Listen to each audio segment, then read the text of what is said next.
Hello and welcome to another Warcraft 3 audio commentary. This is ScryMind, and this is going to be a 1 versus 1 game on Twisted Meadows. It's human versus orc. I'll be playing human here, and this game was pretty interesting and pretty fun, and it's going to go in a very unusual direction here, and you're going to see what I mean when we sort of get our heroes and stuff out. But this game really is going to come down to strategy and unit choice. And I guess arguably hero choice a little bit more than it is like micro and everything. So, which is pretty fun. To sort of understand that, at least when the games are somewhat maybe similarly matched in terms of like AP actions per minute and stuff like that. Strategy, of course, plays a really big role there. So, but yeah, right now. We both scouted, and he sees that I've got a Mountain King and Footman, 2 Footmen. He's got a Blade Master and Grunts, and we're just sort of dancing around here. It looks really silly that we're just like, I'm just like running in circles and stuff, and he's basically doing the same thing. Honestly, he could probably like send his Footmen around to creep, and it maybe would be a little bit risky to have just his Blade Master here, but to sort of try to zone me out of the creeping or anything, but really with my strategy, my plan is going to be focused on tier 3 units. You'll notice that I've really stopped producing footmen, even though I do have food available, supply available to use. I really want to save up to mostly focus on tier 3 units, rather massing knights, maybe maybe getting a few griffins, and then depending on what he does, sort of responding from there. If he masses Wind Riders, in that situation, I'm going to want to get out multiple siege engines with the rocket upgrade.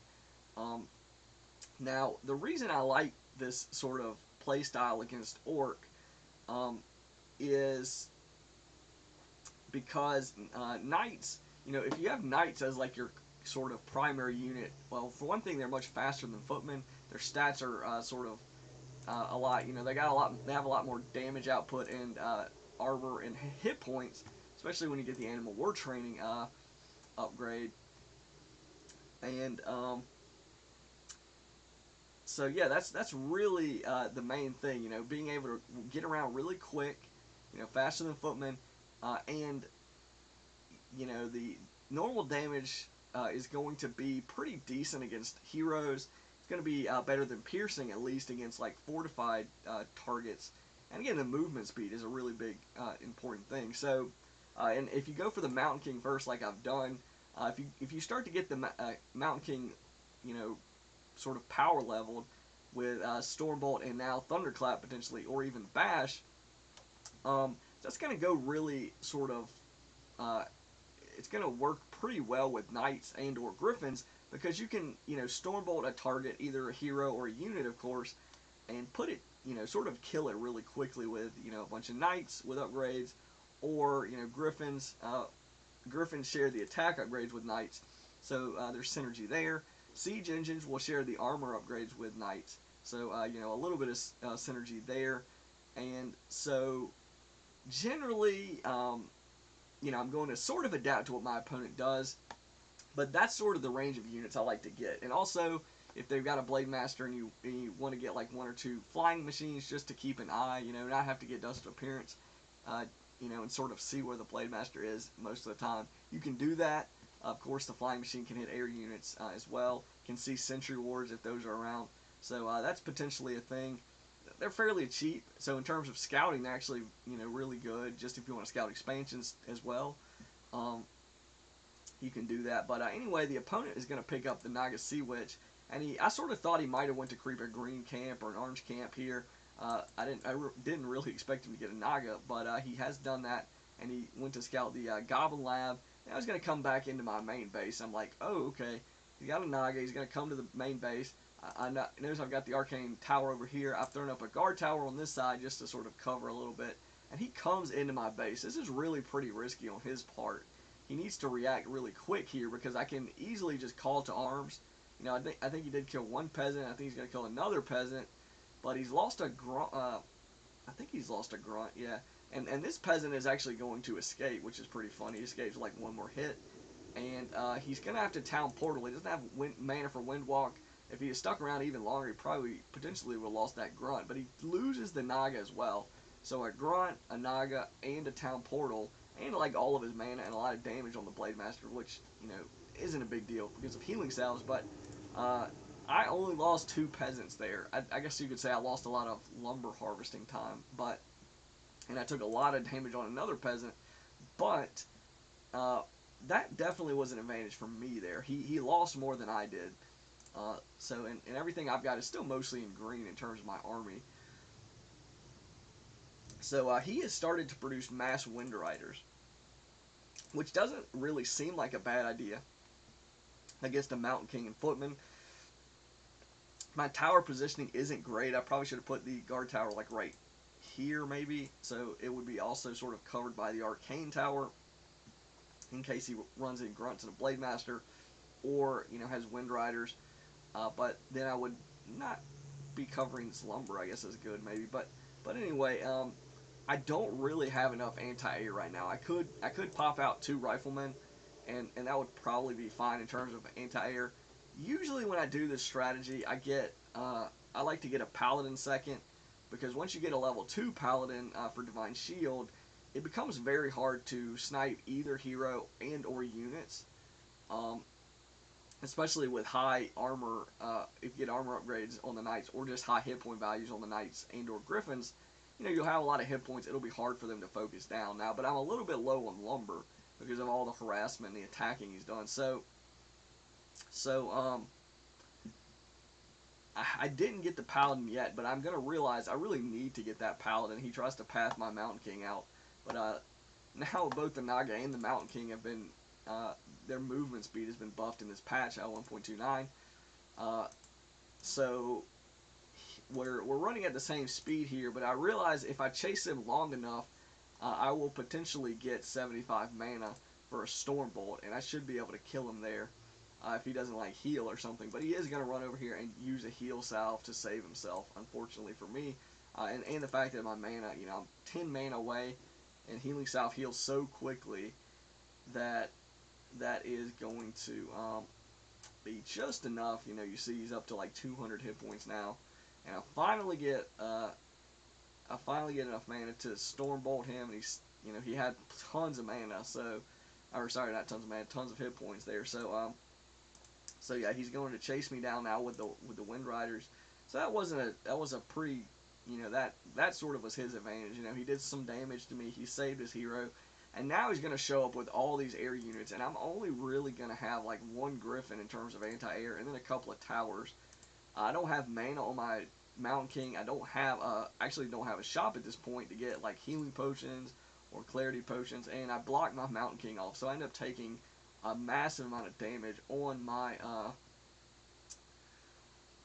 hero and on a lot of these units, and I didn't kill that grunt that I was sort of just about to kill, so that's another downside. He kills it himself though, but I don't get the experience, which is slightly unfortunate, but it wouldn't have given me level 3 anyway. I'm really far away from leveling here, so now I realize I do really need a mount or a paladin. He's able to focus my hero really easily, and another problem here is due to all the attacking and everything and the timings, I don't have the mana to get the rocket upgrade. So I have a tank, but I don't have the rocket upgrade, which in this situation I probably should have got the upgrade before the tank, just so I don't, you know, potentially lose it like I am right now. But the one thing about having mass Wind Riders is while they can dish out tons of damage, they, in terms of pathing, they don't path anything on the ground. So I can, you know, I can sort of run unobstructed right to his heroes and, you know, 1 grunt or whatever. So I kill the Naga with militia. I kill a grunt here, and I do have 2 griffins now. Sadly, I didn't heal that one that got killed, but yeah, you know, I've got 2 attack upgrades on the knights. I don't think I have defend or anything, so these units are going to be sort of at risk. But he's very cautious right now. His Blade Master taking a lot of damage. His one of his Wind Riders has taken a lot of damage. The other is taking, you know, about maybe 20% damage or something like that. And I do have one guard tower, so he's a little bit he was a little bit cautious there. I think he should have kept pressing me, honestly, because I wasn't really building any anti-air that moment. My lumber was really in trouble. So, you know, he could have harassed like these farms, this this Griffin Aviary, but instead he decides to go creep, which the creeps, of course, have a little bit more anti-air than I do, though. You know, if you do it correctly, he's not going to lose anything here. But the problem is that's buying me time, you know, to get a tank, to get my hero back out, to get some units produced. And you know, I don't know if he understood that lumber was a big problem for me there. He probably didn't, or else he maybe would have been a little bit more aggressive there. But just the fact is, my lumber was in really bad shape. You know, I've got 500 gold, 75 lumber here, and so I can't, at the moment, I can't just keep upgrading and producing units. You know, generally with a strategy, if everything's going well, when I hit tier 3, I can keep getting upgrades and I can mass up to like 50 food very easily. But I've had to rebuild buildings, repair buildings, use militia several times, I lost peasants a few times. So all those things contributed to a low lumber count. But now I finally do have enough resources to get barrage, and you see he's got seven, looks like 7 Wyverns, Wind Riders in green or close to green hit points, and a Blade Master that's pretty much healed up.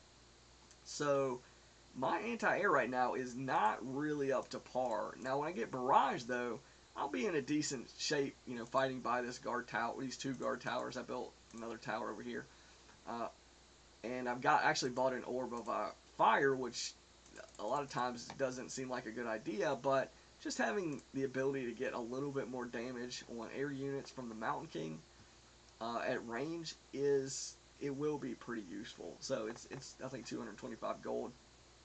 So would I rather have an orb or like a rifleman? I don't know, a dragon hawk. I could have made a dragon hawk, but yeah, he's going to go back and he's going to finish up this creep camp, and it looks like he's going to expand. He's got no upgrades on these Wind Riders. He's just massing them out, which he's probably in low upkeep. Yeah, he's at 57 food. So he is suffering an upkeep penalty, which is going to hurt him quite a bit. He should have stopped it, if he could have, stopped at 50 food, or as close to it as he could, or attacked into me and then rebuilt, so he could sort of stay there. But giving me all this time, which a lot of times Orc players, they won't be quite as aggressive as this guy's been when they play against me. If especially if I'm sitting in my base with an arcane tower or whatever, a lot of times they'll just be like, okay, I'll have map control, I'll just go item creep. If they're not doing that already, they will do that. It'll give me a chance to creep up like a green or orange in the early game, just like they do. And then, there's sort of a lull where I don't have a lot of units, in the mid game, because I'm, trying to take up to knights and get these upgrades and stuff. So sometimes I'll build, towers if I think I'll need them for air. And but yeah, here's gonna be a situation where he doesn't exactly creep jack me. I'm pretty much done with the camp, but he's got an army size advantage. He's at 62 food. I don't know how many Wind Riders he's got at the moment, but I'm only at 44 food now. So yeah, he doesn't have his Naga with him, so I guess you could say 5 of that food is not really going to be with his army. But look at all these Wind Riders, and I've only got only two tanks in terms of, and 1 Griffin that's getting just hammered here, and I guess a Mountain King you'd say with Orb, but I should have probably staffed that Griffin for sure. Staff Sanctuary, just like Staff for Preservation, can be massively useful. But anyway, I grab a Dust of Appearance. I'm right near the shop, and luckily his Mountain King, or his Blade Master, was still there. I didn't have level 3 on the Mountain King, which probably would have netted me that kill. One more, if I'd have just been leveled up, that probably would have been enough to kill that Blade Master. But anyway, He took so much damage on those Wind Riders, just mostly from 2 siege engines, and they're not even, their attack isn't even upgraded at all yet. So that sort of shows you just how strong those siege engines are. You know, I've talked about it many times, but this is really the risk of massing these Wind Riders. For sure, if, you know, with certain kinds of anti-air units, it's going to be enough just for him to have a ton of DPS. I can't say that it was necessarily a bad idea, because he did have chances to really beat me, and he did sort of get some advantages pressing with those Wind Riders. But you cannot, you know, if you're going to go that heavy into Wind Riders, or really one unit, you're really taking a big risk that they will make, you know, the best counter unit. Now, some units don't have like a really hard counter, but in this circumstance, you know, if you're gonna do a standing battle with Wind Riders, uh, you know, siege engines will be a really strong counter. And the problem was saying, well, you can just avoid the siege engines. Well, that's true until they get to your base. You can't really base race against siege engines with piercing damage. You know, you could kill all the workers. That'd be really strong, a really strong move, assuming that, you know, I don't have more towers than this. But your buildings are just going to go down faster, you know, as soon as I start getting, you know, 4 or 5 siege engines and knights. The damage armor types are going to benefit me in that circumstance. So if you try to base race me, and, you know, everything else is equal, you know, we're both in each other's bases, I'll destroy your base before you'll destroy mine, and then I can, you know, potentially town portal. It's going to take him forever to kill a castle. So I've got, you know, generally I'll have plenty of time. He's probably going to kill the workers first, if anything. So I'll have plenty of time to town portal if I need to. Now, he's started to produce raiders, which are basically, in my opinion, like one of the best units to get against siege engines. They're not terrible against knights either, thanks to ensnare, sort of in equal numbers. But the problem is, you know, if you don't have equal numbers, you know, sure, you can ensnare, but knights do extra damage to raiders, and raiders don't do extra damage to knights. So, you know, raiders are good against siege engines, but they're pretty bad against knights, heads up, if you're actually, you know, in range. Sort of not with equal number. So, and also raiders aren't really going to be that good against heroes either. So if you're in like a, you know, a fight, you know, I'm going to have options. You know, okay, I can go for raiders with my knights and stomp and thunderclap. You know, I can, you know, heal my hero with holy light. I can divine shield. So it's going to be hard for him to pick off heroes if he's got a lot of raiders. Now, if he's got a lot of wind riders, it's going to be hard for him to, you know, to destroy the siege engines. And if he's, you know, and in terms of killing the knights, you know, wind riders are sort of decent at that, but they do a lot of damage. But, you know, knights are fast as well. They generally have a lot, you know, a lot of hit points. I can heal the knights. And with his Naga, you know, the Naga, he's actually racked up 2 Khadgar gems of health. So his Naga is going to be, you know, actually fairly tanky, but that's not actually going to make too big of a difference in this battle here, where I'm about to just press his base. And when you do that, you know, like I said, it's going to force a decision. He can try to base race me. He can try to go to my base and kill the workers and then town portal. That is probably the most attractive option since he's fairly close. But it looks like he's just going to try to fight me in his base without killing the workers. Which, again, I guess he technically doesn't know if I've got, how many towers I've got, and 2 towers isn't really that much. But he makes the choice to TP in to try to fight me. He's got an armor scroll he's already popped, so he feels like he can win this battle. But it turns out, just look at all the damage that these Wind Riders are taking. He's got to pull them all back, even though they have armor scrolls, or have an armor scroll on them. So now I just go for his heroes. You know, what is he doing? What is he focusing? He's got the Raiders sort of correctly focusing the siege engines, but just look, it's taking him forever to kill them. Anytime his Wind Riders are even close, they're just getting demolished by these siege engines. And again, look, let me take a second here to try to check. You know, at this point I've got 68 food. He's probably not too far. Actually, he's below me now. But But yeah, if we were to count up all these Wind Riders, 1, 2, 3, 4, 5, 6, 7, 8, 9, 10 Wind Riders, that's 40 food worth of Wind Riders. Now let's look at how much, sort of quote unquote anti-air I've got in terms of just the siege engines. I've got 5 siege engines. They're 3 food each. So 15 food against 40 food. You would think, okay, well this shouldn't be lopsided. The Wind Riders should be in okay position. But that's just not necessarily. I mean, it's just not the case. I mean, siege engines are just too strong of a counter. Again, I do have 2 upgrades on the siege engines, and he's got 0 on the Wind Riders. But I don't think that necessarily makes the big difference. I think the big difference is the armor damage type, and the fact that the siege engines can just hit so many Wind Riders. The DPS is just bananas, and the cost. Like I said, 4 food versus 3 food. I think it's 265 gold versus 195 for a siege engine. And it's just, that's the risk of massing siege engines. And in that game, that was like a big comeback, because in the mid game, he really had the control. He had the map control. He killed my hero. Aside from the part where he ran into my base and took a lot of losses, that obviously also played a role. Like if he wouldn't have taken those losses, he wouldn't have had to potentially spend the money to revive the Naga.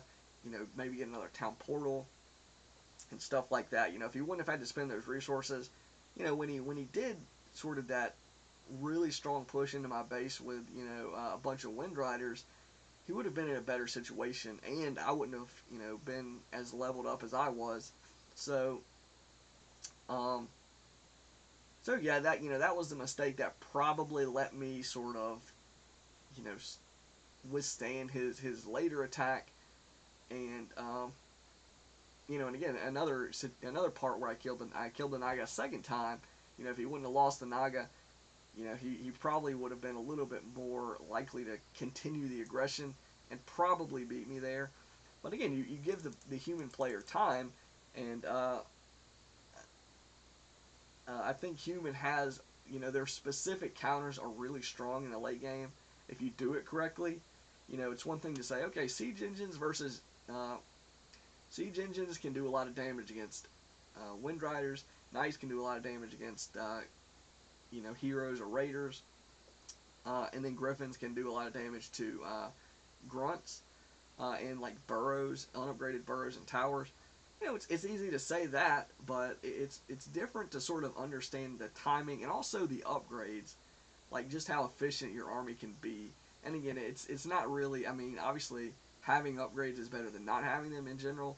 At a certain point, if you've got enough units, upgrades are going to be that much more efficient. But if you only got 1 or 2 units, you might say, well, it's not cost effective to get upgrades. But if you are sharing upgrades like attack upgrades between knights and griffins, or armor upgrades between knights, tanks, and siege engines, also footmen get the attack upgrades as well. In that case, and animal war training is knights and griffins and dragon hawks. So you've got a lot of synergy. So you're generally, your upgrades are going to be on multiple units if you do it correctly. Like if you plan to go more for griffins and knights, and maybe footmen, I think also dragon hawks might get that melee upgrade if I remember correctly. I'm not sure, but anyway, if you plan to go for more of those type of units, then get the attack upgrades first, and then sort of make your decisions. Obviously, if you get too many griffins against orc and give them time to get bat riders, you're gonna want armor upgrades. So you might have to just bite the bullet if you plan to go more griffins. But generally, with this strategy, what I do a lot of times is my ideal obviously my ideal in game is where I have units that he doesn't have the right unit mix against. So if he's mostly like grunts and grunts and spirit walkers, then maybe like a couple of raiders. Then I would like to have a decent amount of knights, and maybe like 4 knights and 4 griffins or something. Some kind of mixture where I've got a lot of griffins for the damage output on his grunts. Depending on how many grunts he's got, and then I've got a bunch of knights just for the heroes and the raiders, and the fact that they're really tanky. So it's hard for him to kill any of those units when I've got Holy Light, I've got Divine Shield for the Paladin, I've got Stormbolt, maybe Thunderclap or Bash on the Mountain King, 2 Strength heroes, probably armor upgrades, and then just, with Animal War training, just tons of hit points on those units. So the units are tanky. I can Staff of Sanctuary them, and I can heal them, of course. Like I said, they're generally pretty fast moving. And like I said, so many hit points. And they still do a lot of damage, So they sort of are like the ideal unit. Now, if he's got mostly air units, Griffins are not really a great counter to mass piercing damage Wind Riders. They cost a very similar amount of resources, but piercing damage does double damage against light armor that Griffins have, and also light armor that Dragonhawks have. So it's a little bit tricky countering with them. A much more efficient air counter is the tank, like you saw. Now, that's assuming you can sort of bait them into a battle. But if you attack a base or an expansion, generally that's enough to, force them to make, like, that choice that I said. Defend the base or base race.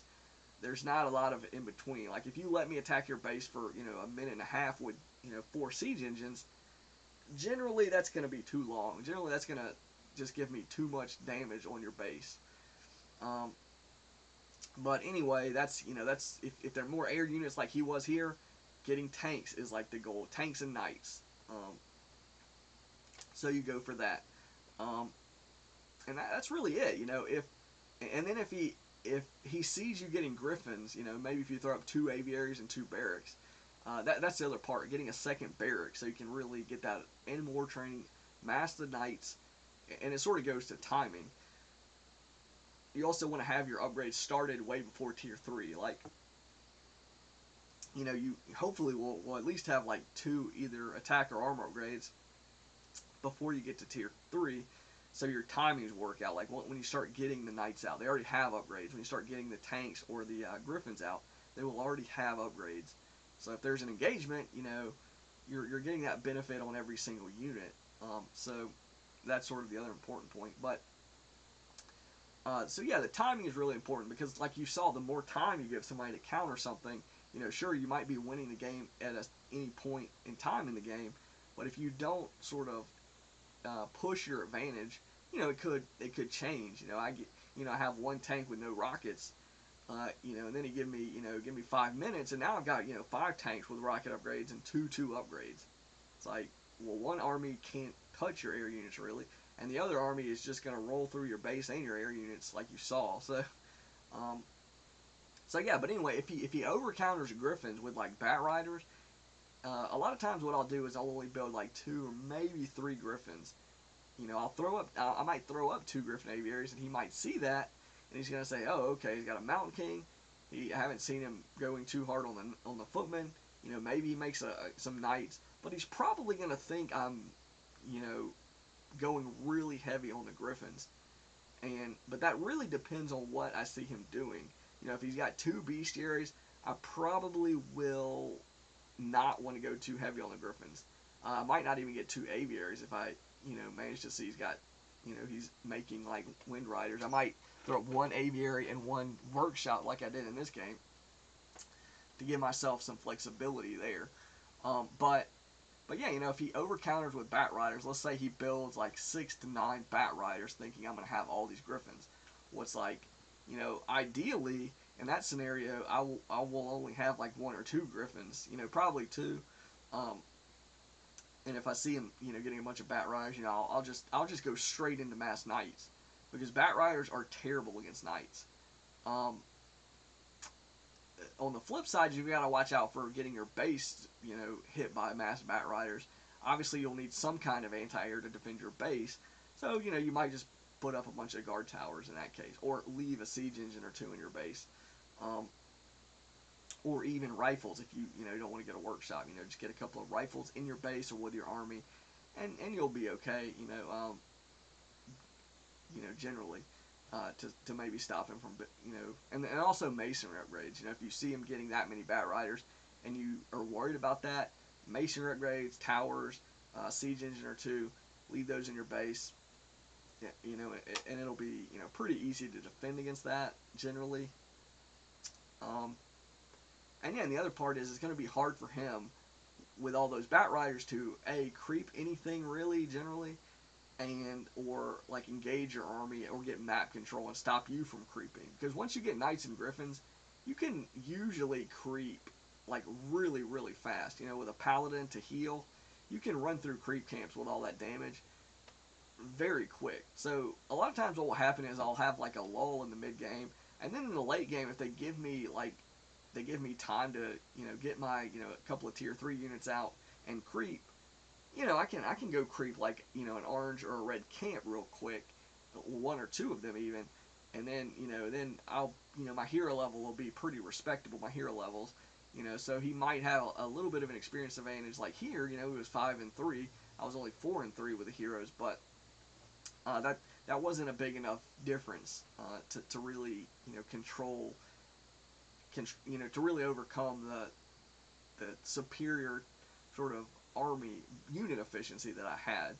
So anyway, I thought this was a fun game, a pretty good comeback. He had an expansion. He sort of had a little bit of map control in the mid game, but he did not sort of close out the deal there and let me come back and get some tanks. And then he must have looked at my army and thought, he decided to town portal. And like I said, I mean, I had with sort of full vision and watching the replay, it's easy to say, oh well, yeah, it's really easy with hindsight and everything and full vision to say, oh yeah, it would have been better if he would have spent 30 seconds at my base rather than town portaling immediately. But he still would have probably had to fight my army, because like I said, a base race is going to benefit the person with siege engines rather than like 1 or 2 raiders. 5 siege engines or 2 raiders.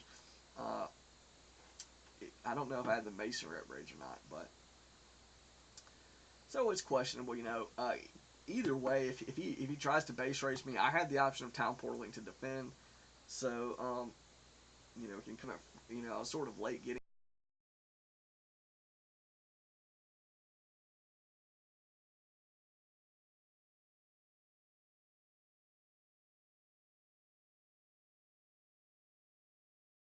here, and it punished me. Like if I had the paladin quickly, I probably could have avoided losing the Mountain King at one point that I did. Probably could have saved some other units even as well. So, but yeah, in the late game, what happens is you start leveling that paladin, and it becomes almost impossible for them to really kill the paladin, because you'll also have a staff of sanctuary on your Mountain King. So if they do really focus your paladin after like you divine shield and all this, maybe use a healing potion, then you just staff him away, and it's like, okay, now the paladin's mostly safe, and now he's going to try to focus something else, and then I can just town portal, or I can just win the battle, whichever way it goes there. So or alternatively, if they try to target the Mountain King, just keep holy lighting him, and then same thing applies. You can just town portal if you need to, have a healing potion, have an invulnerability potion, and it's a strength hero, so it's plenty of hit points on these heroes. So that's generally the way it goes, and what you're looking for is like these higher level, 4-4, 5-4, 5-3, these type of late game situations. They nerf Stormbolt a bit, but they substantially buff Thunderclap. So you can, Thunderclap can be like a real weapon here if he's got mass ground units. And Stormbolt is still like really a really strong spell, especially leveled up to 2 and 3. So the same thing applies. You've got the ability to focus heroes, lots of specific units that Orcs can make. What can he really make against like mass knights like Tauren? If he goes for Tauren, that's a real big commitment. I just get Griffins. It's hard to afford both like a lot of Taurens and then like a lot of anti-air. So it's really hard to sort of maintain that, especially on one base. If he's got 2 bases for like 5 to 10 minutes, totally different story. But yeah, then if he goes mass ground units with like the Grunt, Raider, Spear Walker type stuff, that mixture, it is really actually difficult to get enough DPS to like beat high upgraded Knights and Griffins, or Knights and just mass Knights even, because you know, they with all the upgrades, you know, it's the armor is so high, and the more hit points you have in conjunction with high armor values, the, the, the, it gets way harder to kill stuff. Of course, you know, it's the synergy is there. So, or on the other hand, you know, all the damage output, you know, and speed of Griffins and Knights, along with Stormbolt, you know, makes them like saving units much more difficult. And Orc doesn't have a staff, you know, they don't have any kind of staff to save their units and heal them for free, like Human does. You know, in that instance, the Staff of Sanctuary is a really big weapon, assuming you actually use it enough. And you really only need to like save like 1 or 2 units, and it's already paid itself off in terms of gold. Like if you save a Knight, that's like 245 gold, I think, saved. You know, save a Griffin, similar deal. So, save a hero, you know, level 2, 3 hero. Even just a level 2 hero is 210 gold. So yeah, in terms of cost effectiveness, that's really strong. Um, and yeah, that's really it. I think the human units, they just have such high potential when they're upgraded. Now, of course, mass Taurens are going to demolish mass Knights generally fully upgraded if you just stand there and battle them. But you don't have, like anything else, you don't have to stand there and battle Taurens typically. Knights are going to be very fast, so if you want to try to avoid the Tauren and get some tanks, go for base racing, that sort of a thing. Just ignore his Tauren and go for hero kills with Stormbolt. That's a thing you can do with Knights that is a little bit harder to do with Tauren. Now, of course, they can hex and try to do the same thing, but Taurens without endurance are just not going to be as quick as Knights. So it's a little bit different there. So yeah, you know, hero on hero, I think human is in a decent position with these heroes. Unit on unit, I sort of like the human's chances generally. Um, and in terms of like versatility and upside in the late game, I think like what can Orc make that is quite as efficient as like Knights or tanks? It's like you know, I don't. It's really hard to you know, Tauren and Graders maybe, you know, might be the ideal there, and that's a really weird. Like if you go bestiaries, you're generally not going for Tauren totems, and vice versa. So it sort of demands an odd sort of counter that I haven't really seen this strategy, and again I haven't really seen a lot of like Mountain King Paladin, like high level 1v1s or whatever, but against Orc, but it just seems like it demands a weird counter that players aren't really used to, and it's really awkward timing, you know, with those strategies. Trying to get a tier 3 Tauren totem, you really just don't see Tauren like hardly ever in high level solo. So at least I haven't. So and the barracks offers more versatility than like going for Tauren totems. You know, at the barracks, I can start off with footmen at tier 1. I can, if I wanted to add riflemen, I can do that. I can transition to mass riflemen if I want to.